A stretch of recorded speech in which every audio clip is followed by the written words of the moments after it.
यस्यामतं तस्यामतं. मग प्रश्न निर्माण झाला की कोण म्हणावं की मी ब्रह्मज्ञानी आहे. शेवटी कोणीही बोलेना, म्हणून महर्षी याज्ञवल्क्यांनी आपल्याकडे सामश्रवा नावाचा त्यांचा जो शिष्य होता त्या शिष्याला सांगितलं की बाबा या सगळ्या गायी ज्या आहेत त्या आपल्या आश्रमाकडे घेऊन जा.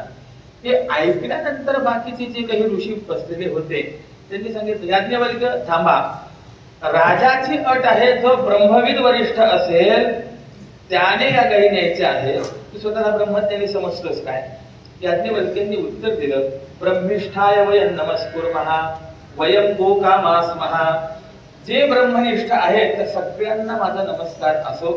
सध्या मी ब्रह्मज्ञानी मी आहे का कोण आहे याचा विचार करत नाही, पण कोणीच गायी घ्यायला तयार नाहीये. मग विचार केला आपल्याला तरी तेवढी संपत्ती मिळेल म्हणून मी आपल्या गायी घेऊन जा असं सांगितलं. बाकीच्यांनी सांगितलं तसं नाही, आमच्या प्रश्नांची उत्तरं दे आणि आमच्या प्रश्नांची उत्तरं जर देऊ शकलास तर तुला गायी घेता येतील. याज्ञवल्क्यांनी सांगितलं ठीक आहे, काही हरकत नाहीये. ज्याला जे विचारायचे ते विचारा. आणि त्या सभेमध्ये ज्यांनी ज्यांनी जो जो प्रश्न विचारला प्रत्येक प्रश्नाचं उत्तर याज्ञवल्क्यांनी दिलं. सर्वांनी एक मुखाने मान्य केलं की याज्ञवल्क्य ऋषी हे ब्रह्मविद वरिष्ठ आहेत. म्हणजे पारमार्थिक दृष्टिकोनातून जर त्यांचा अधिकार पाहायला गेलो तर हे किती मोठा अधिकार आहे, भाग्य आहे. आणि व्यवहाराच्या दृष्टिकोनातून जर आपण पाहायला गेलो तर संपन्न ऋषी होते. विठ्ठल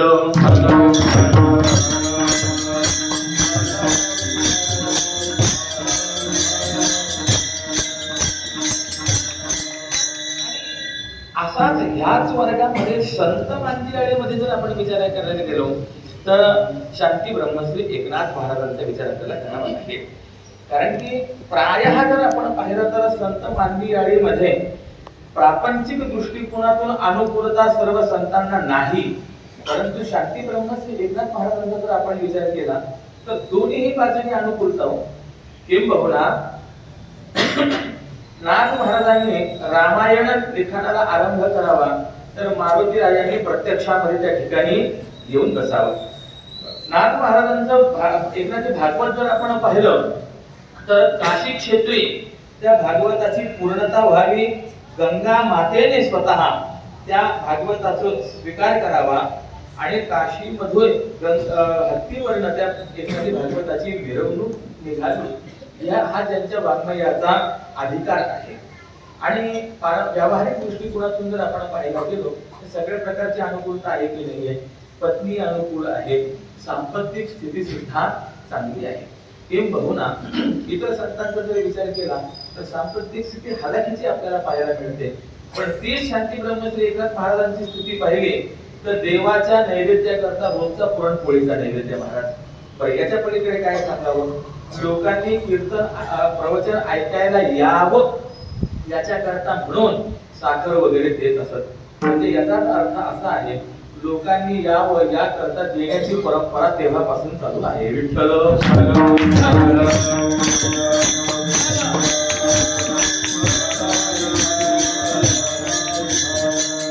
विरोधाचा भाग जर सोडला तर एवढं देण्या इतपत त्यांच्याकडे होतं. म्हणजे प्रापंचिक हे भाग्य आहे की नाही, सगळ्या प्रकारचं भाग्य आहे. आणि एक चौथा वर्ग आपल्याला पाहायला मिळतो की जो महत्वाचा आहे, म्हणजे या आजच्या अभंगाकरता महत्वाचा आहे. प्रापंचिक भाग्य असो नसो हरकत नाही, परंतु जीवाला पारमार्थिक भाग्य हे प्राप्त झालंच पाहिजे. आणि असे कोण आहेत तर आपण ज्यांच्या कुशीमध्ये आहोत ते ज्ञानोबा राय तुकोबा राय असे पारमार्थिक भाग्याने नटलेले आहेत. विठ्ठल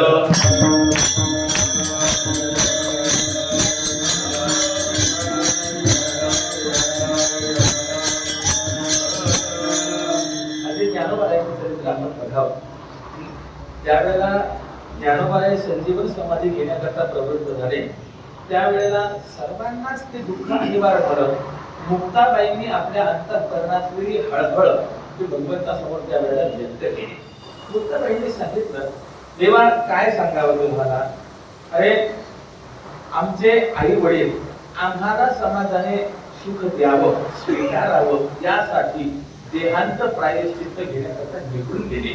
आणि ज्या वेळेला ते निघून गेले ना त्यावेळेला देवा काय सांगू, आमची स्थिती फार बिकट होती रे.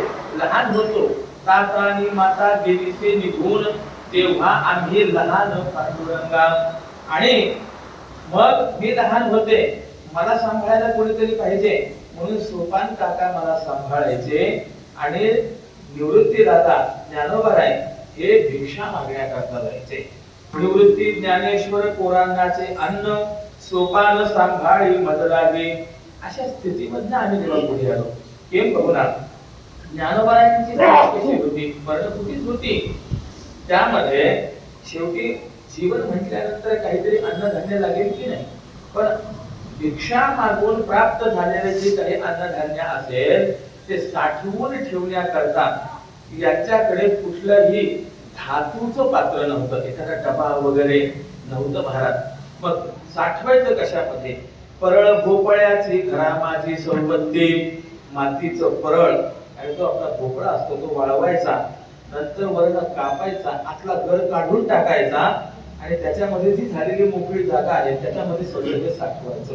मला विचारायचं आहे, अशी एकंदरीत घरामध्ये असलेली स्थिती, आई वडील निघून गेलेले आहे, समाजाकडनं तिरस्कार आहे, या सगळ्या गोष्टी जर आपण एकत्र करून पाहिल्या तर प्रपंचाच्या दृष्टिकोनातून भाग्य आहे, अनुकूलता आहे असं आपल्याला म्हणता येतं का? म्हणता येत नाही. पण त्याच ज्ञानोबारायांकडे जर आपण पारमार्थिक भाग्याच्या दृष्टिकोनातून जर पाहायला गेलो ते इतकं उत्कृष्ट भाग्य आपल्याला पाहायला मिळतं की तुम्ही आम्ही ज्ञानोबारायांचा जप करावा, त्यांचं भजन करावं यात नवल नाही. विटेवरती उभा असलेला परमात्मा स्वतः ज्ञानोबारायांचं भजन करतो. विठ्ठल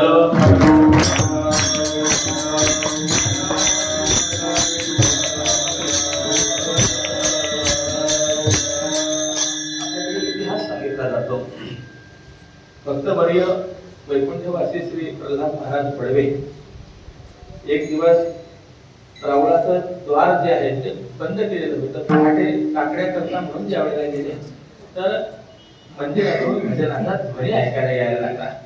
त्यांना असं वाटलं की आदल्या दिवशी रात्री आपण ज्यावेळेला मंदिर बंद केलं त्यावेळेला चुकून कोणीतरी वारकरी आतमध्ये राहिला आणि तो वारकरी आपलं आता भजन करतोय म्हणून मंदिर शोधायला लागले. मंदिरामध्ये कुठे कोणी वारकरी सापडेना. शेवटी आवाजाचा रोग पाहिला तर लक्षात आलं की आवाज हा गर्भगृहाकडनं येतोय. थोडे तपापले, न जाणू कुणी लपून राहिलेला असेल किंवा असा अडकलेला असेल, गाभाऱ्यात राहिला की काय, आणि म्हणून गाभाऱ्याकडे गेले. गाभारा उघडून पाहिला तर जे दृश्य होतं ते अति विलक्षण दृश्य होतं. कुणीही वारकरी त्या ठिकाणी जप करत बसलेला नव्हता. स्वतः परमात्मा पंढरीनाथ जप करत होते आणि देव नामस्मरण करत होते. कुणाचं नामस्मरण करत होते? माऊलींचं नामस्मरण करत होते. म्हणून त्याच्या अगोदर पर्यंत वारकरी ज्यावेळेला पंढरीच्या वाटेने चालत असे त्यावेळेला रामकृष्ण हरी हे भजन होतं. पण हा प्रसंग जर पाहिला तेव्हापासून वाटेचं भजन जर आपण पाहिलं तर ते ज्ञानोबा तुकाराम भजन चालू झालं. विठ्ठल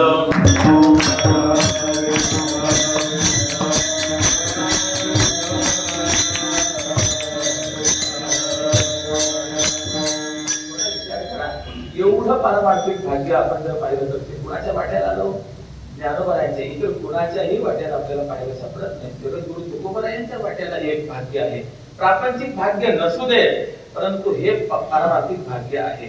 आणि असं आहे या भाग्यानेच जीव नटल्या गेला पाहिजे, त्याला महत्व आहे. आनंदमय अलंकार आहे. जगद्गुरु तुकोबाराय आणि माऊलींच्या भाग्याच्या विषयी आनंदमय अलंकार आहे. आनंदमय अलंकाराचं लक्षण साहित्य शास्त्रकारांनी दिलेलं आहे. गगन गगनाकारम सागर सागरोपमः राम रावणयोर युद्धम राम रावणयोर युग. परम सीमा ज्याला म्हणतात, परम तुलना ज्याला म्हणतात त्यालाच आनंदमय अलंकार म्हणतात. आकाश कुणासारखं असा जर प्रश्न विचारला तर उत्तर काय आहे बाबा? आकाशासारखंच. त्याला दुसरी उपमा देता येत नाही. समुद्र कुणासारखा असा जर प्रश्न विचारला तर एखादी तरी नदी अशा दाखवता येते का की समुद्राला या नदीची उपमा द्यावी? समुद्र या नदीसारखा असं म्हणता येते. समुद्र हा समुद्रासारखा. राम रावणाचं झालेलं युद्ध कुणासारखं? म्हणलं त्यांच्यासारखंच. यापूर्वी कधी झालं नाही, यापुढे कधी होणार नाही. न भूतो न भविष्यती असं म्हणतात. हा तसा आनंदमय अलंकार या 3 ठिकाणी आपल्याला पाहायला मिळतो ना, तसा ज्ञानोबाराय तुकोबाराय यांच्या भाग्याविषयी आनंदमय अलंकार पाहायला मिळतो. ज्ञानोबाराय तुकोबारायांसारखे कोण असा जर प्रश्न विचारला तर त्याचं उत्तर आहे त्यांच्यासारखे फक्त तेच. विठ्ठल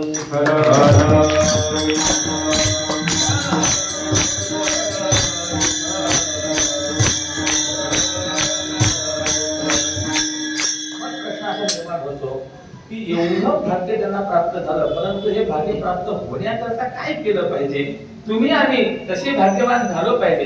काय आहे प्रपंचामध्ये सुद्धा माणसाला वाटतं की आपण भाग्यवान असावं.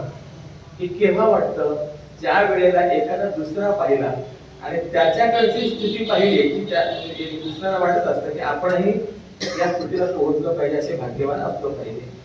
जसं हे प्रापंचिकाला वाटतं ना, तसं पारमार्थिक साधकाला सुद्धा आपल्यापेक्षा श्रेष्ठ असलेलं एखादं व्यक्तिमत्व पाहिलं, महात्मा पाहिला की त्या पारमार्थिक व्यक्तीच्याही अंतःकरणामध्ये अशी भावना निर्माण होत असते की नाही, आपल्याला सुद्धा असं भाग्य प्राप्त झालं पाहिजे. अगदी गमतीचं एक विनोदाचं उदाहरण म्हणून सांगतो की एखादा जर केवळ व्यवस्था करणारा असेल तर त्यांना असं वाटतं की आपण सगळ्या चटया वगैरे टाकतो, झाडून वगैरे घेतो, पण याच्यापेक्षा आपल्याकडे जर काही कला आली असती तर आपण हे काम करण्यापेक्षा पखवाज वाजवला असता. जो पखवाज वाजवणारा आहे त्याला असं वाटतं की आपल्याला जर स्वर चांगला असता तर आपण गायन केलं असतं. मग एकापेक्षा पुढचं चाललंय की नाही. पण गायकांना प्रश्न विचारावा, तुम्हाला काय वाटतं, ते म्हणतात काय नाही, आम्हाला बोलता आलं असतं, आम्ही कीर्तन केलं असतं. जसं जसं पुढे पाहावं तसं तसं मागच्याला वाटत जातं की असं भाग्य आपल्याला मिळायला पाहिजे. म्हणजे पारमार्थिकाच्याही अंतःकरणामध्ये भाग्याची अपेक्षा आहेच आहे. मग आपण परमार्थाच्या दृष्टिकोनातून भाग्यवान व्हावं असं जर वाटत असेल तर काय केलं पाहिजे, त्याचं एकमेव उत्तर आहे, आपण आपल्या अंतःकरणामध्ये भक्ती धारण केली पाहिजे. विठ्ठल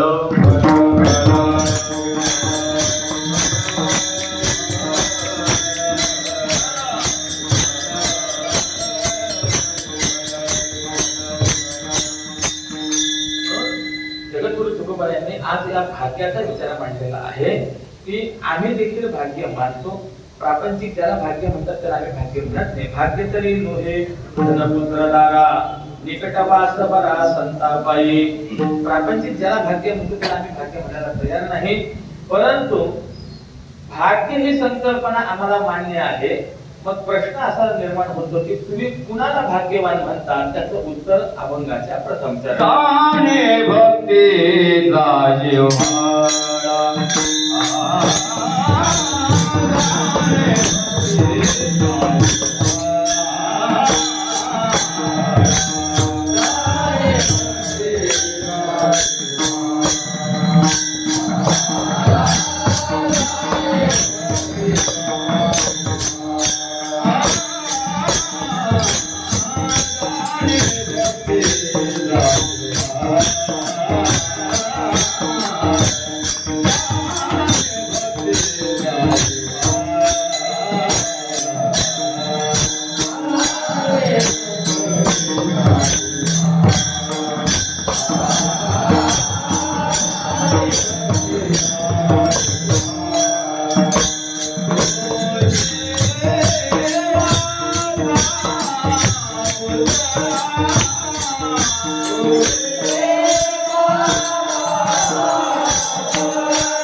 जाणे भक्तीचा जिव्हाळा तोची दैवाचा पुतळा.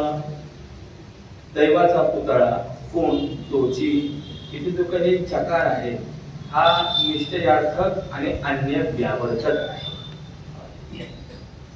जे लक्षण मी सांगणार आहे त्या लक्षणा व्यतिरिक्त जो आहे त्याला मी दैवाचा पुतळा म्हणत नाही. तोच दैवाचा पुतळा कोण?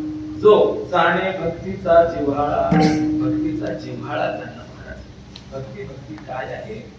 भक्तीचे चिंतन करत असताना भज सेवाया त्या धातूपासून निर्माण झालेला शब्द भक्ती आहे. त्याला तीन प्रत्यय केला व्याकरणानुसार आहे की भक्ती शब्द तयार होतो. किन नाम भजनम. भजन म्हणजे नेमकं काय? स्वामी श्री अखंडानंद सरस्वती महाराजांनी नारद भक्ती सूत्रावरती जे काही चिंतन केलेले त्यामध्ये अथात भक्ती व्याख्या श्याम या सूत्रावर चिंतन करत असताना कोणी विचार मांडलाय? भक्ती भक्ती म्हणजे काय? भजनम भक्ती, भंजनम भक्ती आणि भागो भक्ती अशा तीन प्रकाराने भक्तीची व्याख्या केली. विठ्ठल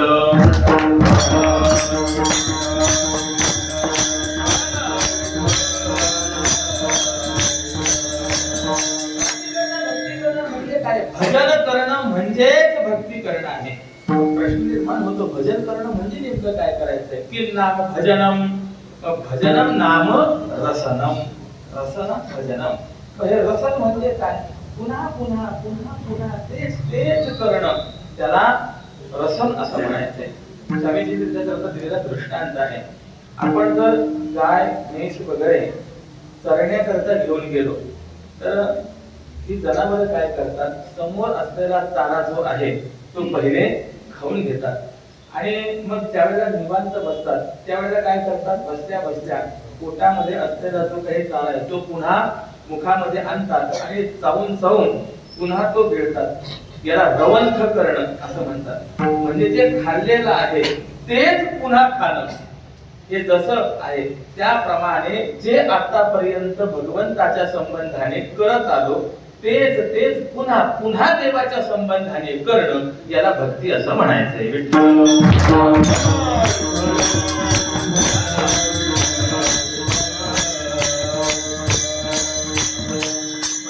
भागो भक्ती ही दुसरी व्याख्या स्वामीजींनी केली. भागो भक्ती. भागो भक्ती हे म्हणजे काय आहे? तर स्वतःला संसाराच्या भागावर न ठेवता देवाच्या भागावरती टाकणं याला भागवभक्ती असं म्हणतात.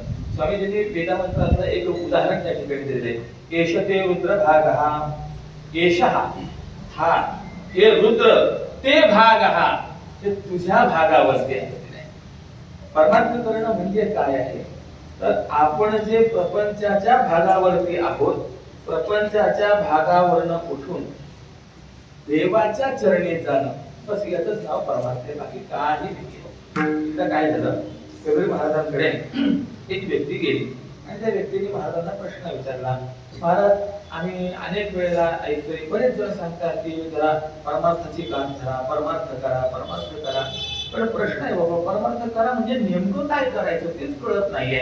काय केलं म्हणजे त्याला परमार्थ म्हणता येईल? आणि खरोखर हा मोठा प्रश्नच आहे की कुणाला असं वाटतं जप केला की आपण परमार्थ केला. मला विचारायचंय जप करणं म्हणजे परमार्थ करणं असं आहे का? कुणाला असं वाटतं की पारायण केली म्हणजे परमार्थ केला. पारायण करणं म्हणजे परमार्थ आहे का? जो जो काही आपण साधनांचा विचार करतो एकदा अंतर्मुख होऊन विचार करा की फक्त ही क्रिया करणं म्हणजे त्याला परमार्थ म्हणता येईल का? म्हणजे तो परमार्थ नाही असं माझं म्हणणं नाहीये. ते परमार्थाचं अंग आहे ही गोष्ट मान्य आहे. परंतु केवळ यालाच परमार्थ म्हणता येईल का? तर तसं नाही. ते सर्व करत असताना अंतःकरण भगवंताच्या चरणी असणं तो खरा परमार्थ आहे. विठ्ठल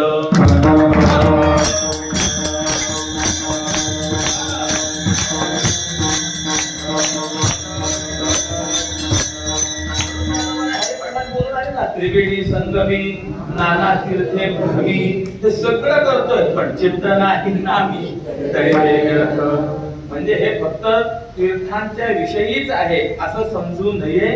जेवढ्या जेवढ्या साधना आहेत त्या सगळ्या साधनांचा समावेश या चरणामध्ये होतो. की सगळ्या साधना आपण करतोय, परंतु जर अंतःकरणामध्ये भगवंताविषयी प्रेमच नसेल, चित्त जर त्या परमात्म्याच्या ठिकाणी नसेल, तर मग तो परमात्मा म्हणता येणार नाही. ती केवळ कृती म्हणावी लागेल, तो दंभ म्हणावा लागेल. पण परमात्म्याने करायचं म्हणजे नेमकं काय करायचं, हा प्रश्न कबीर महाराजांना विचारला. त्यावेळेला कबीर महाराजांचं काम चाललेलं होतं, थोडस बागेमध्ये काम करत होते. त्यांनी प्रश्न ऐकला. एक ठिकाणावरनं एक रोप उपटलं आणि ते दुसऱ्या ठिकाणी रोवलं. झालं. 5 मिनिट तो थांबला आणि पुन्हा प्रश्न विचारला. महाराज सांगा ना, परमात्मा करायचं म्हणजे नेमकं काय करायचं. प्रश्न ऐकून कबीर महाराजांनी तीच कृती पुन्हा केली. एक दुसरं रोप एका ठिकाणावरनं उपटलं आणि दुसऱ्या ठिकाणी लावून दिलं. 2-3 वेळेला त्याने प्रश्न विचारल्यानंतर कबीर महाराजांनी सांगितलं, अरे बाबा, तू ज्या वेळेला पहिल्यांदा मला प्रश्न विचारला ना, त्याच वेळेला मी तुला उत्तर दिलं. तो व्यक्ती म्हणाला, महाराज तुम्ही तर एक अक्षरही बोलला नाही आणि तुम्ही उत्तर दिलं म्हणतात. त्यावेळेला कबीर महाराजांनी सांगितलं, अरे बाबा, असं आहे, आपण महात्म्यांकडे गेल्यानंतर प्रत्येक वेळेला महात्मा बोलेलच याची शाश्वती नसते. बऱ्याच वेळेला महात्मा बोलत नसतात, परंतु न बोलता क्रिया करून दाखवत असतात. कैसे संत जागी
तैसे संत जगी क्रिया करून येत दाविती अंगी. बऱ्याच वेळेला काही जण असे असतात, बोलून उत्तर देत नाही, आपल्या कृतीतनं क्रियेतनं उत्तर देत असतात. प्रपंचामध्ये सुद्धा अशी काही माणसं असतात, क्रिया करूनच दाखवतात. तुम्हाला उदाहरण सांगतो. काय झालं, एका मालकाने नोकराकडे 50 रुपये दिले आणि सांगितलं जाऊन पेढे घेऊन ये. आता तो गेला, त्याने जाऊन हलवायला सांगितलं की 50 रुपयाची पेढे हवे. त्याने हलवायने सांगितलं, हे घेतले तर 4 येतील, हे घेतले तर 3 येतील. त्याने विचारलं कोणता चांगला, त्याने सांगितलं हा गोडीला चांगला आहे, हा घेऊन जा, माझ्या खात्रीवर घेऊन जा. त्याने 50 रुपयाची 3 पेढे घेतले, निघाला परत. परंतु मार्गामध्ये त्याच्या मनामध्ये शंका निर्माण झाली. त्याने सांगितलं, आपण त्याच्यावर विश्वास ठेवला, परंतु खरोखर पेढा चवीला तसाच आहे की नाही खात्री केली पाहिजे, म्हणून त्याने एक पेढा खाल्ला. आता शिल्लक किती राहिले, 2च राहिले. आणला आणि मालकाने विचारलं, काय बाबा 50 रुपये तुला दिले होते, 2च पेढे आले. त्याने सांगितलं नाही, 3 पेढे आले होते. बर, मग त्यापैकी एक पेढा खरंच त्याची चव कशी आहे याच्याकरता म्हणून मी खाल्ला. हा दुसरा पेढा तर मी तुमच्या समोर खाणार आहे का, कारण की मी एवढं काम केलं म्हणून तुम्ही मला एक पेढा देणारच आहात, तो माझाच आहे म्हणून तो पण त्याने खाल्ला. तो माझा रागावला, तो म्हणाला अरे तू असा पेढा कसा खाऊ शकतो, कसा खाऊ शकतो, तिसरा खाऊ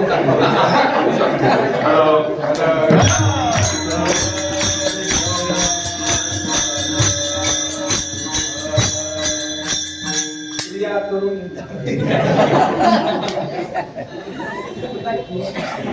विनोदाचा भाग सुद्धा संत अशी आहेत की ते कृतीच दाखवत असतात. कबीर महाराजांनी त्याला प्रश्न विचारला, बाबा तू प्रश्न विचारतात त्याला त्यावेळेस मी केलं काय, माझ्या कृतीकडे तुझं काही लक्ष होतं का, मी काय करतो तिकडे काही लक्ष होतं का. हा तेवढं लक्ष माझं होतं. मी तुम्हाला प्रश्न विचारल्यानंतर तुम्ही एक ठिकाणचं रोप उपटलं आणि ते रोप तुम्ही दुसऱ्या ठिकाणी रुजवलं लावलं. तिन्ही वेळेला हेच केलं. कबीर महाराजांनी सांगितलं हेच तुझ्या प्रश्नाचं उत्तर आहे. तो म्हणाला कळालं नाही ना मला, तेवढी माझी पात्रता नाही आणि काही नाही. आपलं जे अंतःकरण प्रपंचामध्ये आहे, ऐहिक विषयोपभोगामध्ये आहे, ते फक्त तिथून काढायचं, ती आसक्ती काढायची आणि तीच आसक्ती भगवंताच्या चरणी लावायची. याला म्हणायचं परमार्थ. विठ्ठल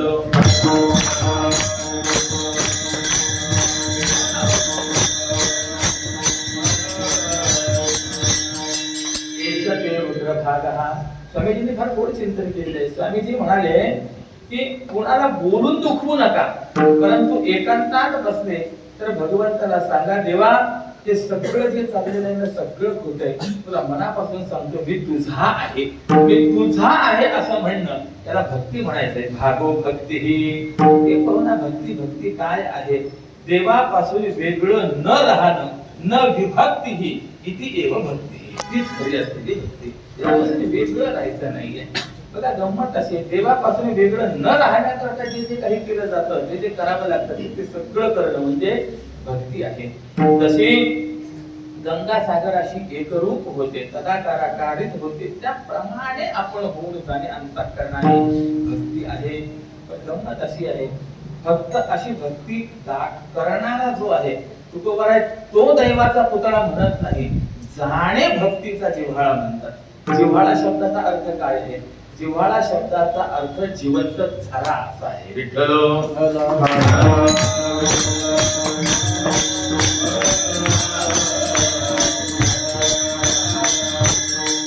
साठलेलं पाणी, तो साठा कितीही जरी मोठा असेल तरी सुद्धा एक ना एक दिवस संपल्याशिवाय राहत नाही.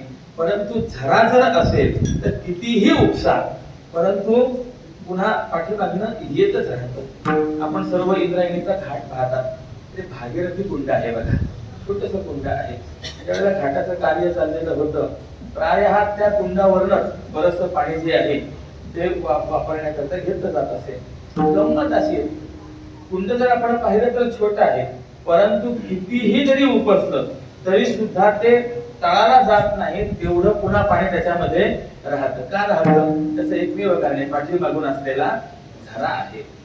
तसा भक्तीचा झरा ज्याच्या अंतःकरणामध्ये आहे तो भक्तीचा जिव्हाळा जाणणारा आहे. ते त्याला कळालं पाहिजे. नाहीतर फक्त कृतीने जर आपण पाहायला गेलो तर कृती काही वेळेला दंभाची सुद्धा असू शकते, कृती शोक सुद्धा असू शकतं.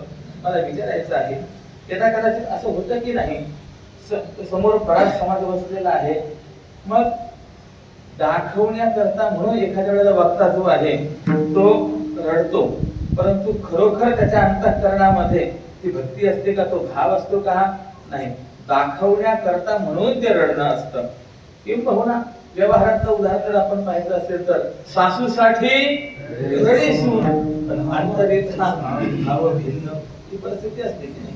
तिला काय झालं, एक सासू मरण पावली आणि ती सून जी आहे त्या सासूच्या अंगावर पडायची न रडायची. ही तिच्या मैत्रिणीने पाहिलं, मैत्रिणीने तिला बाजूला घेतलं. अगं तुमच्या दोघींमध्ये काय परिस्थिती होती सगळ्या गावाला माहिती आहे, दोघींमधनं कधी रिश्तो पार झाला नाही. जिवंत असेपर्यंत कधी तिला गोड बोलली नाही एक शब्द, आणि आता मात्र एवढी पडते रडते, काय खरं तेवढं सांग. तिने सांगितलं बाकी काही नाहीये, किल्ल्या कुठे ठेवलेल्या आहेत ते शोधते. लक्षात आलं का? रडण्याचं क्रिया दिसते, ते आसू पण दिसत आहेत, अश्रू पण दिसत आहेत, पण भाव मात्र नाही. म्हणजे बऱ्याच वेळा फक्त कृती पाहिली तर कृतीमध्ये अशा पद्धतीची फसवणूक होण्याची शक्यता आहे. म्हणून जपून व्याख्या केलेली आहे. कृती पाहून त्याला दैवाचा पुतळा म्हणू नका. जाणे भक्तीचा जिव्हाळा तोची दैवाचा पुतळा. ठीक आहे, तोची तुम्ही म्हणतायत अन्य व्यावृत्ती करता आहात. होय, अन्य व्यावृत्ती करतोय. मग या भक्ती व्यतिरिक्त एखादा कोणी ज्ञानी असेल, शहाणा असेल, पंडित असेल तर त्याला तुम्ही दैवाचा पुतळा म्हणाल का? तुकोबाई सांगतात नाही, तो माझ्या अंतःकरणाला भावणारा नाही. आणि कनये माझा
आणि म्हणजे माझ्या मनात हो का पंडित शहाणा.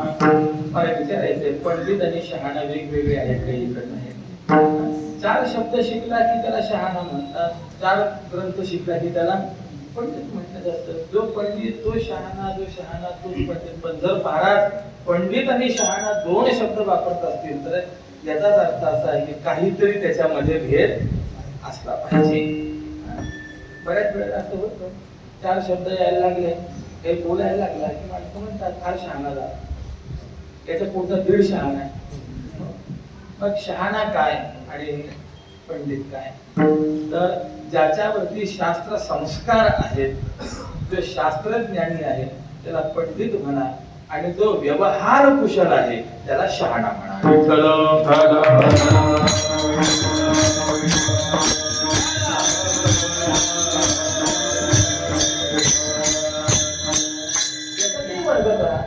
काही जण अशी आहेत, पंडितही नाही शहाणी नाही.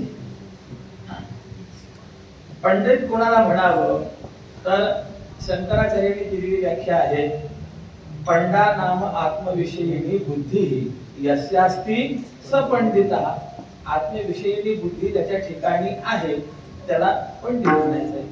तुकोबारायांना प्रश्न विचारा, तुम्ही कुणाला पंडित म्हणता? पंडित तोची भाळा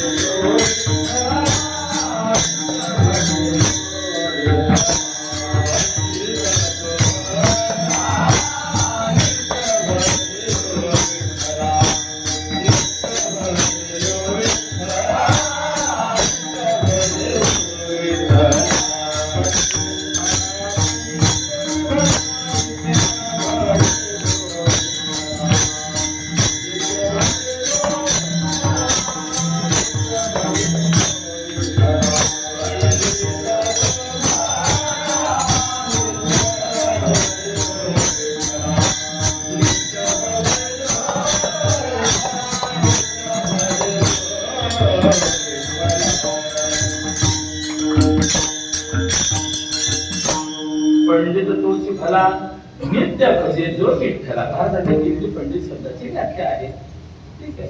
असं पंडितत्व एका आचार्यांनी सांगितलं तसंही पंडितत्व काही काही जणांच्या ठिकाणी नाही, किंवा महाराजांनी सांगितलं तसंही पंडितत्व नसतं.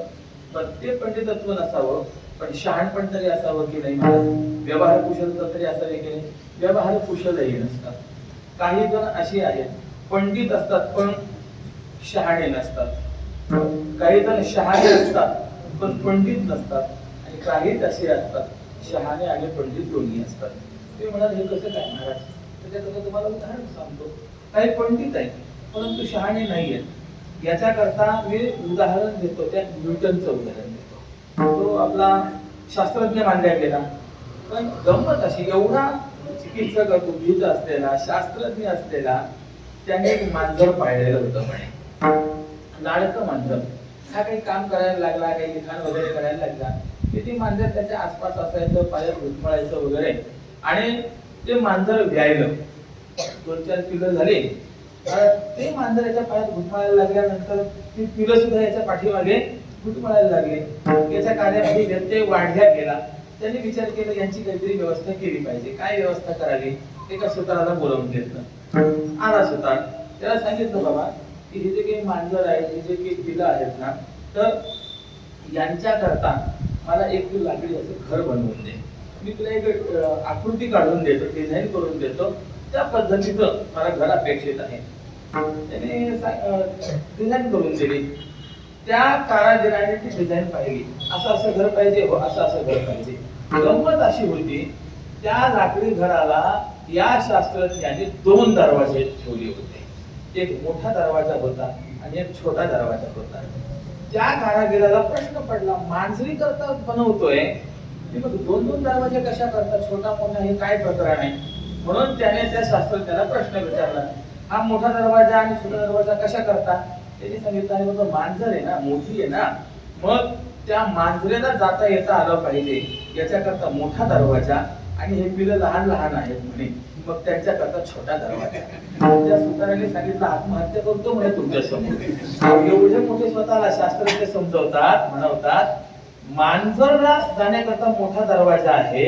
मांजर ज्या दरवाजातून जाईल त्या दरवाजातून पिलं जाऊ शकणार नाही. एवढी साधी गोष्ट तुम्हाला कळत नाही. मग तो म्हणाला, अरे हो बरे, ही गोष्ट लक्षातच आली नाही. अर्थ काय कळाला. शास्त्राचे संस्कार होते म्हणून एक दृष्टिकोनातून त्याला पंडित म्हणता येईल, परंतु शहाणपण नव्हतं. विठ्ठल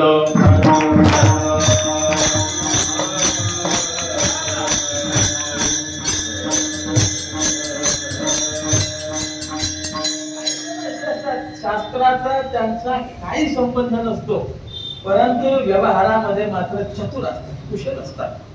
आणि अशी माणसं जी आहेत ना, पंडिताला सुद्धा परास्त करतात. गंमत अशी झाली, एक असा पंडित शिकलेला आणि एक आपला व्यवहार चतुर असलेला वयोवृद्ध, दोघे प्रवासाला निघाले. प्रवासामध्ये एकमेकांशी ओळख झाली आणि बराच दूर जायचं होतं म्हणून चर्चा चालू झाली. आणि तो जो पंडित होता त्याच्या लक्षात आलं याच्याकडे पैसे, म्हणून त्याने ठरवलं की आपण काहीतरी करून याच्याकडे पैसे मिळवले पाहिजे. आपण प्रश्नोत्तर करू एकमेकांना. चालेल म्हटलं, काय हरकत नाही, परंतु तुम्ही शिकलेला आहात, तुम्ही शिकलेला नाहीये, त्याच्यामुळे माझी संपत्ती तुमच्याकडे जाईल, तुमचं काही माझ्याकडे येणार नाही. त्यामुळे जी तुम्ही पैसे जी अट घालताय तेवढी अट सोडून आपण प्रश्नोत्तर करूया. तर म्हणजे नाही, तसं त्याच्याशी काही गंमत नाही, म्हणजे मजा नाही म्हणे त्याला. शेवटी म्हणजे ठीक आहे, काय करायचं. त्या शिकलेल्याने सांगितलं की मी तुम्हाला प्रश्न विचारतो, तुम्हाला उत्तर देता आलं नाही तर तुम्ही फक्त 10 रुपये मला देत जा. तुम्ही मला प्रश्न विचारा, मला उत्तर देता आलं तुम्हाला 100 रुपये देतो. मग तर चालेल की नाही. हा चतुर होता, तर म्हणा ठीक आहे, काय हरकत नाही. पहिला प्रश्न कोणी विचारायचा. आता त्याने विचार केला, पहिला यालाच मान द्या, म्हणून त्या आजोबांना त्याने सांगितलं पहिला प्रश्न तुम्ही विचारा. त्या आजोबांनी प्रश्न विचारला, सांग बाबा, असा कोणता पक्षी आहे ज्याला 3 पाय आहेत, 2 मस्तक आहेत, असा पक्षी कोणता आहे. आम्ही सगळं नॅशनल जिओग्राफी पासून केलं, परंतु कुठेच काही त्याला तसा काही पक्षी सापडे ना. शेवटी म्हटला नाही, मला काही सांगता येत नाही. आजोबा म्हणाले, हरलात तुम्ही. हो, मग आपल्या ठरल्याप्रमाणे 100 रुपये मला द्या म्हटला. त्यांनी 100 रुपये काढून दिले. पण प्रश्नाचं उत्तर काय? आजोबाने सांगितलं मला येत नाही, हे 10 रुपये घेऊन जा.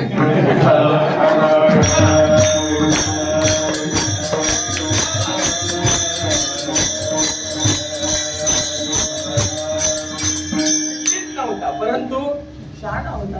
काय सांगावं महाराज, माझे एक मित्र आहे, 200 इंजिनियर त्यांच्या हाताखाली काम करतात. परंतु याला जर सही करा म्हटलं तर निशाणी डावा. स्वतःला काही येत नाही, परंतु एवढ्या पंडितांना जर कामाला लावलं असेल तर त्याकडे चातुर्य आहे की नाही? कारण तुकोबाराय म्हणतात असा बाबा शास्त्रज्ञ असू दे किंवा व्यवहार कुशल असू दे आणि नाही माझ्या मना भोका पंडित शहाणा त्याला किंमत देत नाही. आम्ही किंमत देऊ कुणाला? जाणे भक्तीचा जिव्हाळा, त्याला आमच्या दृष्टिकोनातून किंमत आहे. पण एवढंच नव्हे तर महाराज सांगतात भगवंताच्या नामाच्या आणि रूपाच्या ठिकाणी ज्याचं चित्त चढलेलं आहे, माझ्या अंतःकरणात त्याच्याविषयी तर इतकी श्रद्धा आहे की मी त्याचा अंकित दास व्हायला तयार आहे. तृतीय चरण नामरूपी जडले चित्त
नामरूपी जडले चित्त त्याचा दास मी अंकित. वास्तविक पाहता नाम आणि रूप हे दोन्ही माईक असल्या कारणाने त्या नामरूपापासून दूर जाण्याचा प्रयत्न केला जातो साधकाकडनं. आणि तुकोबाराय म्हणतात नामरूपी जडले चित्त.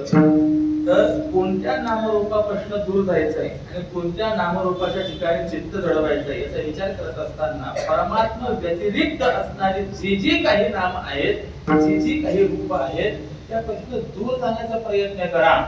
परंतु परमात्म्याच्या नामाशी एकरूप व्हा परमात्म्याच्या रूपाशी आपण एकचित्त जर झालो तर आपलं कल्याण आहे. पण अनेक ठिकाणी नामाचं चिंतन केलं त्याचे परिणाम आपल्याला पाहायला मिळतात आणि रूपाच्याही चिंतनाचे आपल्याला परिणाम पाहायला मिळतात. किंबहुना संतांनी तर अनेक ठिकाणी भगवंताच्या जसा नामाचा विचार मांडलेला आहे तसा रूपाचा सुद्धा विचार मांडलेला आहे की नाहीये. रूपाचं चिंतन कशा करता केलेलं आहे की त्या परमात्मा स्वरूपाच्या ठिकाणी चित्तवृत्ती त्या ठिकाणी तदाकाराकारित व्हावी, दृढ व्हावी या करता. किंबहुना भगवंताचं रूप इतकं गोड आहे महाराज की ते भल्या भल्याला सुद्धा आकर्षित करून घेणार आहे. इतकं छान. अद्वैत सिद्धीचे करते मधुसूदन सरस्वती महाराज, त्यांचा अधिकार फार मोठा असं त्यांच्याविषयी आहे. सरस्वत्या परंपारम वेत्ती मधुसूदन सरस्वती, मधुसूदन सरस्वत्या पारम वेत्ती सरस्वती. सरस्वतीचा पार जर कोण जाणत असतील तर ते मधुसूदन सरस्वती जाणतात आणि मधुसूदन सरस्वतींचा पार जर कोण जाणत असेल तर केवळ माता सरस्वती जाणते, अन्य कोणीही जाणू शकत नाही.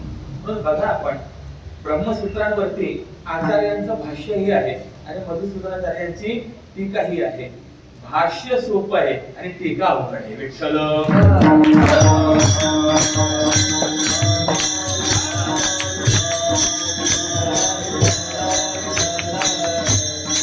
आचार्यांचं भाष्य प्रसन्न गंभीर अगदी सरळ सरळ सरळ चालणार आहे आणि न्याय घटित भाषेमध्ये वेदांत प्रतिपादन करण्याची शैली जी आहे ती मधुसूदन सरस्वतींची आपल्याला पाहायला मिळते.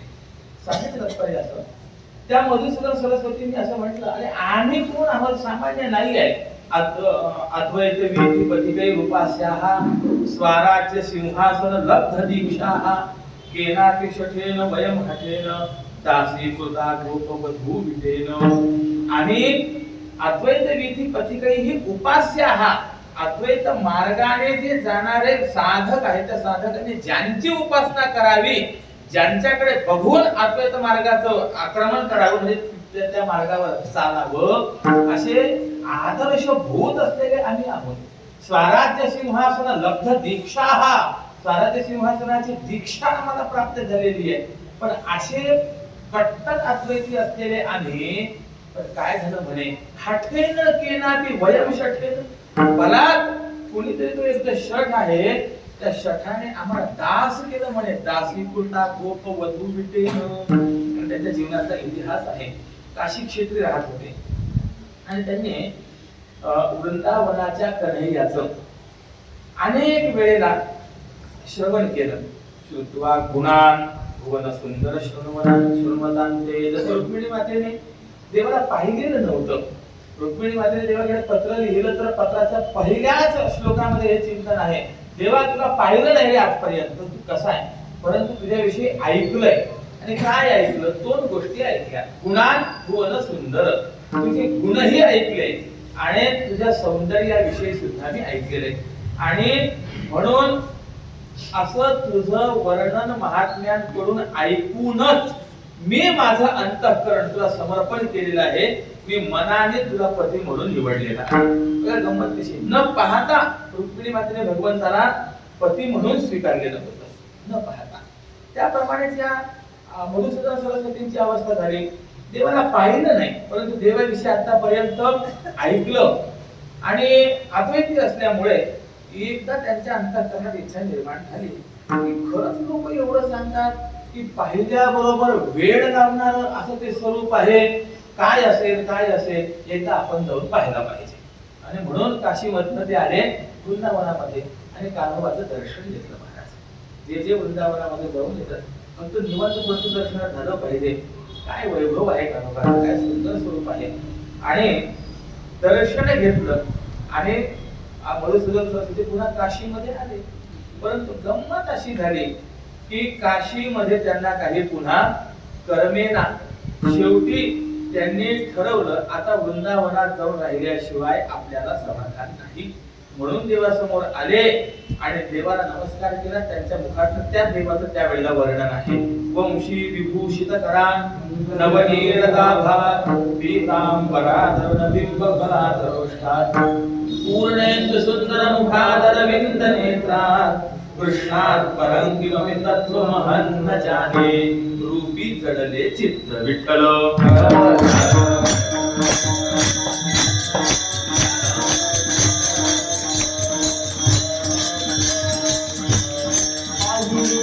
भलावी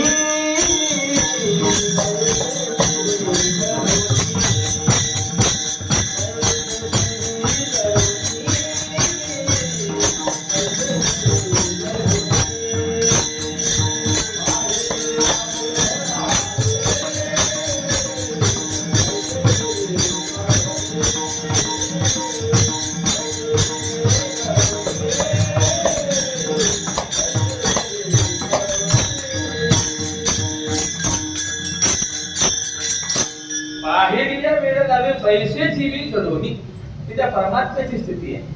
संसारातलं कोणतंही दृश्य आपण पाहिलं, कितीही जरी ते आवडतं असलं तरी सुद्धा सदा सर्व काळ त्याच्या ठिकाणी ती रमणीयता राहत नाही.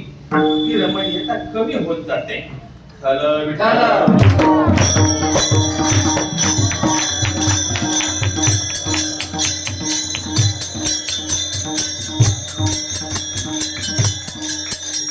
परंतु परमात्मा स्वरूपाची रमणीयता जर आपण पाहिली तर कवी कुलगुरु कालिदासांनी वर्णन केल्याप्रमाणे आहे. क्षणे क्षणे नवताम उपैती तदेव रूपम रमणीयतायाः. क्षणोक्षणाला ती रमणीयता वाढत जाते, कमी होत नाही. अशी देवाची रमणीयता आहे रूपाची. म्हणून नामरूपी जडले चित्त, त्याच्या ठिकाणी ते चित्त जडून राहू शकतं. एकदा का तिथे गेलं की पुन्हा परत माघारी येत नाही, अशी स्थिती त्या चित्ताची त्या ठिकाणी होऊ शकते. म्हणून ज्याचं चित्त अशा त्या परमात्मा स्वरूपाच्या ठिकाणी, नामाच्या ठिकाणी जडलं गेलेलं आहे, ते दृढ झालेलं आहे. महाराज म्हणतात तो इतक्या भाग्याचा आहे की मी त्याचा दास होण्याची अपेक्षा करतो. अंकित, अंकित या शब्दाचा अर्थ असा आहे की ते तो सांगेल त्याप्रमाणे वागणे.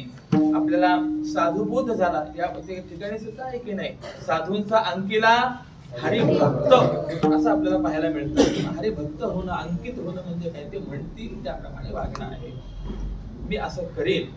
किंबहुना असं जरी असेल तरी तो शुद्ध आहे की नाही हे पाहणं गरजेचं आहे. म्हणून महाराज म्हणतात की हो, मग त्याचाही विचार आपण केला पाहिजे. कोण शुद्ध आहे त्याचं उत्तर अंतिम चरणामध्ये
भक्तीचा आणि तोची शुद्ध.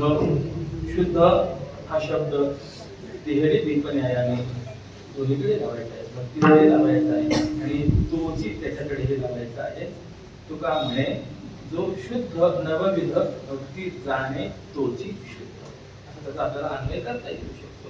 पण प्रश्न असा निर्माण होतो, तुम्ही शुद्ध हे विशेषण जर भक्तीकडे लावत असाल तर आपसुकाच प्रश्न असाही निर्माण होऊ शकतो की भक्ती अशुद्ध असते काय, असा प्रश्न निर्माण होईल. कारण की जर तसं म्हणलं तरच त्या शुद्ध विशेषण लावण्याला किंमत असेल की नाही. तर भक्ती तर ही मुळामध्ये शुद्ध आहेच आहे, परंतु साधकातील दोषामुळे त्या ठिकाणी काही प्रतिबंध निर्माण होतात, ती अशुद्धी घातली पाहिजे.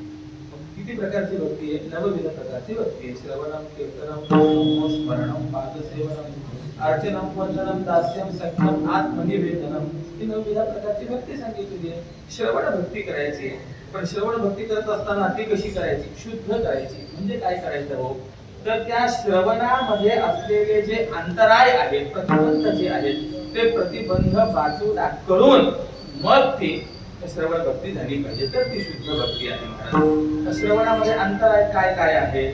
मल आहे, विक्षेप आहे, कषाय आहे, रसास्वाद आहे.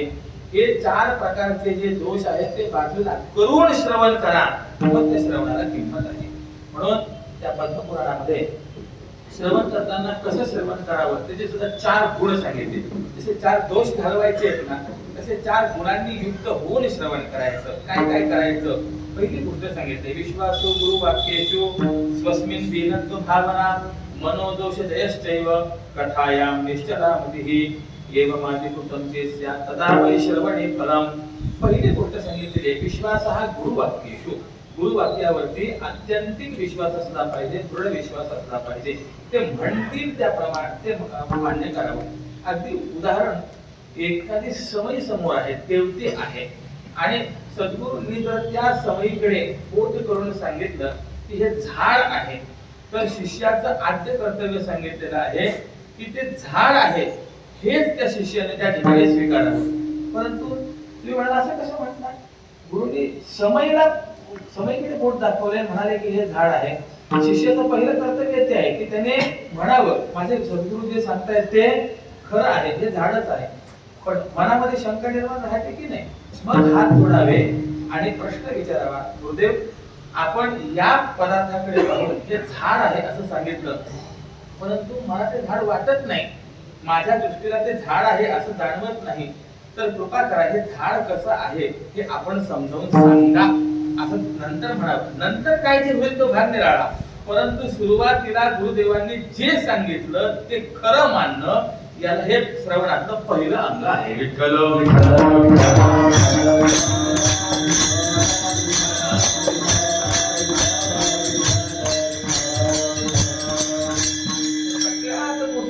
तर अडचण कोणती असेल तर पहिलीच अडचण आहे, गुरुवचनावरती पूर्ण विश्वास नसतो. हा विश्वास का असला पाहिजे, याला पहिलं स्थान का दिलेलं आहे? त्याचं महत्वाचं कारण आहे, याच्यावरतीच पुढची सगळी इमारत आहे. कारण की ज्या वेळेला सद्गुरू शिष्याला उपदेश करणार आहेत त्यावेळेला काय करणार आहेत? ते जग खरं आहे का खोटं आहे काय सांगणार आहेत? सांगा बरं मला. जग खोटं आहे हे सांगणार आहे की नाही? आता तुम्ही कुणालाही जर प्रश्न विचारला, बाबा हे जग दिसतंय खरं आहे का खोटं आहे, असा जर प्रश्न विचारला तर खोटं आहे असं म्हणणारे किती सापडतील? ज्यांच्यावरती पाठाचे संस्कार असतील ते म्हणतील की नाही नाही जगत मिथ्या आहे, जग खोटं आहे. मग प्रश्न असा निर्माण होतो, जगत मिथ्या जग खोटं आहे ना, तर व्यवहार सुद्धा सोडून द्या. सोडता जातो का हो? नाही. व्यवहाराकरता सुद्धा ते मान्य करावं लागतं. म्हणजे पाठ ऐकणारा सुद्धा पूर्ण अंतःकरणाने हे मिथ्या आहे हे मान्य करायला तयार होऊ शकत नाही. अजातवाद पचणं हे अत्यंत कठीण आहे. मग जे दिसणारं जग आहे, ज्याचा व्यवहार होतो, ते जग खोटं आहे हे त्या गुरुना शिष्याला पुढे सांगायचं आहे. आणि जो दिसतच नाहीये तो परमात्मा खरा आहे हे सांगायचंय. पटलं पाहिजे की नाही त्याला? म्हणजे पटण्याकरता त्याच्या अंतःकरणाची पहिली भूमिका काय तयार पाहिजे? गुरुदेव जे सांगतील ते खरं आहे हा विश्वास त्याच्या अंतःकरणात पाहिजे.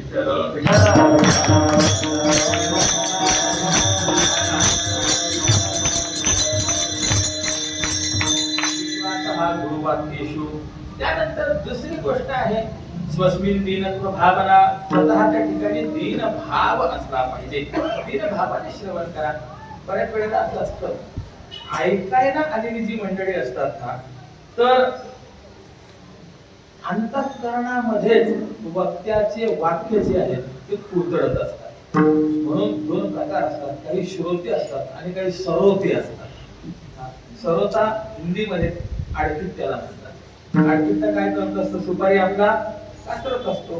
त्याप्रमाणे हा जो सरोता असतो ना, हा काय करत असतो, वक्त्याने वाक्य व्यक्त केलं, सांगितलं की हा ते वाक्य कुरतडत असतो. असं बोलतात का? नाही, असं बोलायला पाहिजे, असं सांगितलं पाहिजे. बाबा खरं आहे, तुम्ही वक्त्यापेक्षा नक्कीच मोठे आहात, परंतु आता सध्या श्रोते म्हणून बसला आहात ना, ऐकून घ्या. कर्तव्य आहे त्या ठिकाणी. सांगण्याचं तात्पर्य असं असतं की त्या वेळेला स्वतःची दीनत्व भावना त्या ठिकाणी असली पाहिजे. अर्जुनाने ज्या वेळेला दीन भाव धारण केला त्याच वेळेला परमात्मा बोलले. तोपर्यंत परमात्मा बोलले नाही.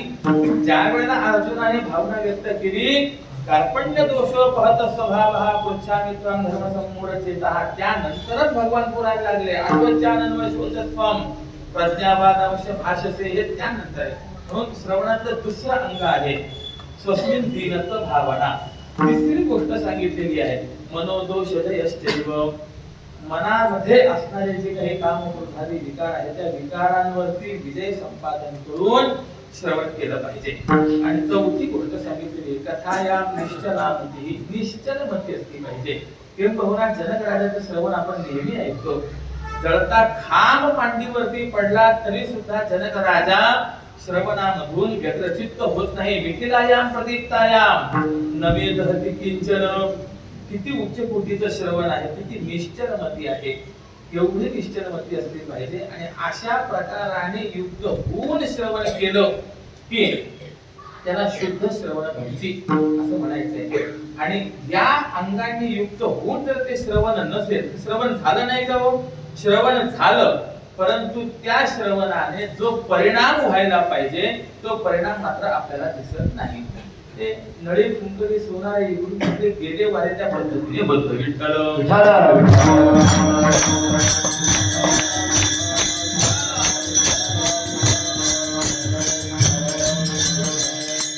धुंदुकारीची कथा आपल्या सर्वांना माहिती आहे, मी तिचा विस्तार करणार नाही. परंतु त्याचा उद्धार झाला आणि जे बाकीचे श्रोते होते त्यांचा मात्र काही उद्धार झाला नाही, त्यांना विमान आलं नाही. त्या सगळ्यांनी गोकर्णाकडे तक्रार नोंदवली.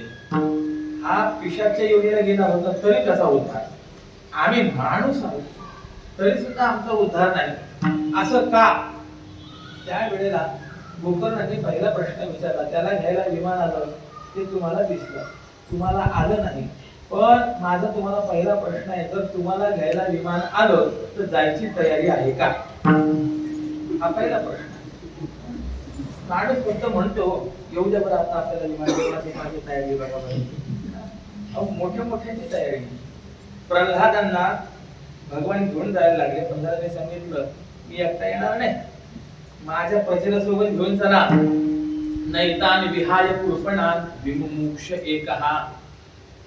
भगवान म्हणाले चालेल, तू एक काम कर, कुणाला यायची इच्छा आहे ना, तयारी आहे, त्याला घेऊन ये तुझ्या सोबत. मी सगळ्यांना घेऊन जातो. प्रल्हाद महाराज राज्यामध्ये गेले, देव घेऊन जायला तयार आहे.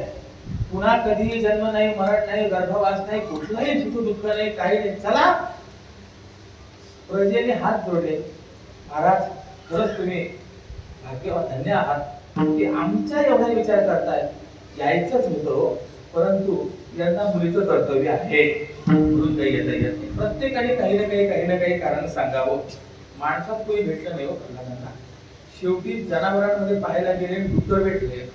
डुक्करांनी सांगितलं महाराज आम्ही तुमच्या राज्यामध्ये राहणारे आहोत, यायला काही हरकत नाही, येतो, पण माझी एक अट आहे. काय?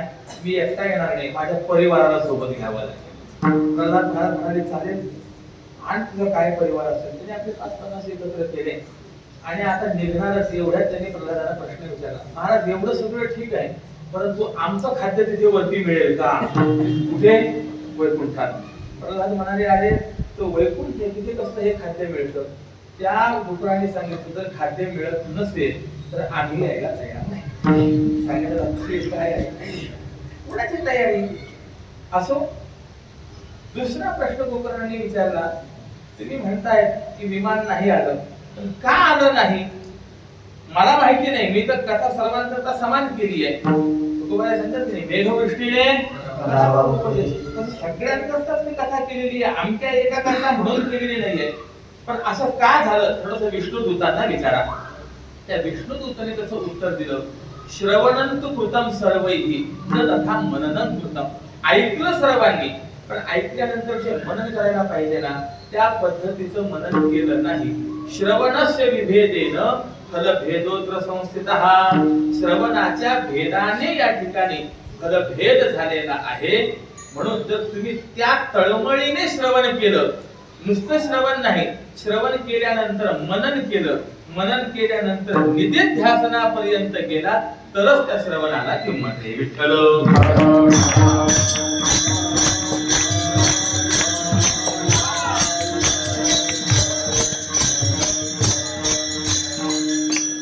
आपण जे ऐकतो ते फक्त तिथपर्यंत मर्यादित ठेवायचं नाही, तर त्याचं सातत्याने मनन झालं पाहिजे, निधिध्यासनापर्यंत आपण गेलो पाहिजे. आणि अशा रीतीने श्रवण केलं, शुद्ध श्रवण भक्ती म्हणा. याच पद्धतीने कीर्तन स्मरण वगैरे प्रत्येक भक्तीमध्ये काही प्रतिबंध आहेत, ते बाजूला करत करत ती भक्ती केली तर ती शुद्ध भक्ती जाणली. आणि अशी शुद्ध भक्ती ज्याच्या जीवनामध्ये आली, तुकोबराय म्हणतात तोची शुद्ध. आणि असा जो शुद्ध आहे, जो दैवाचा पुतळा आहे, तोच माझ्या अंतःकरणात भावतो. आणि नये माझ्या मना भोका पंडित शहाणा विठोबा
जाणे भक्तीचा जिव्हाळा तोची दैवाचा पुतळा. आणि नये माझ्या मना भोका पंडित शहाणा. जगद्गुरु तुकोबा यांचे या अभंगाला सुरू परमपूज्य प्रातस्मरणीय गुरुदेव श्री बाबांच्या कृपाशीर्वादाने त्यांच्या आज्ञेने सेवके करावे सांगितलेले काम त्या न्यायाने त्या ठिकाणी काही विचार मांडण्याचा केला. या अभंगाच्या माध्यमातून जगद्गुरु तुकोबा यांनी भाग्यवानाचं लक्षण आपल्याला सांगितलेलं आहे. आणि ते भाग्य आपल्याला प्राप्त व्हावं असं वाटत असेल तर आपल्याही अंतःकरणामध्ये भक्तीचा जिव्हाळा कशाने निर्माण होईल याचा विचार आपण केला पाहिजे. व्यावहारिक कुशलता आपल्याला मिळाली, शास्त्र ज्ञान जरी संपादन केलं तरी आपण जगद्गुरु तुकोबारायांचे अंकित होऊ शकू, त्यांच्या मनाला भावू अशी स्थिती आपली होईल याची शाश्वती देता येत नाही. जर आपल्याला तुकोबारायांनी स्वीकारावं, तुकोबारायांनी आपल्याला आपलं म्हणावं असं जर वाटत असेल तर त्याच्याकरता आपण त्या पद्धतीचा परमार्थ केला पाहिजे. हा भाव या ठिकाणी आपल्याला समजता येऊ शकेल. हे पाहूना त्याकरता काय करावं तर प्रपंचाच्या नामरूपाविषयी चित्त जोडू देण्याच्या ऐवजी भगवंताच्या ठिकाणी आपलं चित्त जडावर त्याच्या नामाच्या ठिकाणी, त्याच्या रूपाच्या ठिकाणी, आणि त्या परमात्म्याची भक्ती करत असताना ती शुद्ध स्वरूपामध्ये भक्ती करावी. या शुद्ध भक्तीचा परिणाम आपल्या ठिकाणी परमशुद्धता प्राप्त होईल आणि आपण परमशुद्ध झालो की शुद्ध स्वरूप असलेल्या त्या परमात्म्याशी एकरूपता होईल. परमात्मा कसा आहे वेदांत त्याचं वर्णन केले. नित्य शुद्ध बुद्ध मुक्त या स्वभावाचा असलेला परमात्मा आहे. मग त्या नित्य शुद्ध बुद्ध मुक्त स्वभावाच्या परमात्म्याशी एकरूप व्हायचं असेल तर तसंच व्हावं लागेल.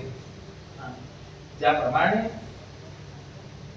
उत्तम सोन्यामध्ये जर एकरूप व्हायचं असेल तर त्याकरता ते सोनं सुद्धा कसं पाहिजे, तितकंच शुद्ध पाहिजे. आणि ती शुद्धी आपल्या जीवनाची होण्याकरता आपण भक्ती केली पाहिजे. या भक्तीचा विचार या अभंगाच्या माध्यमातून इथामध्ये मांडण्याचा प्रयत्न केला. आपण प्रत्येक महिन्याला वारीला येतो, ज्ञानोबारायांचं दर्शन घेतो, या ठिकाणी भजन करतो, हरिकीर्तन करतो. ही सुद्धा काय आहे, भक्तीच आहे. ही भक्ती आणखी दृढ झाली पाहिजे, आणखी सखोल रीतीने ती घडावी, हा या पाठीमागचा असलेला भाव आहे. असो कळलेली तैसी केली कटकट वाहुडी की नीट देवताने, या न्यायाने झालेली सेवा जे मुक्त बोलतात वास्तविक पाहता मला ते कीर्तन करण्याचा अधिकार नाही, परंतु बाबांच्या आशीर्वादाने जे बोलतात ते बोलण्यासाठी मी प्रयत्न केला. जे चांगलं असेल, योग्य बोलल्या गेलं असेल त्याचा स्वीकार करावा, तदनुकूल आचरण असावं. चुकीचं बोलल्या गेलेलं असेल त्याकरता क्षमा याचना करतो. आणि ही झालेली सेवा ज्ञानोबारायांच्या चरणी परमेश्वराच्या चरणावरील परमपूज्य बाबांच्या चरणावरील समर्पित करून माझ्या वाक्य प्रपंचाला पूर्ण घेऊन ज्ञानेश्वर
Ah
जन्मोजन्मी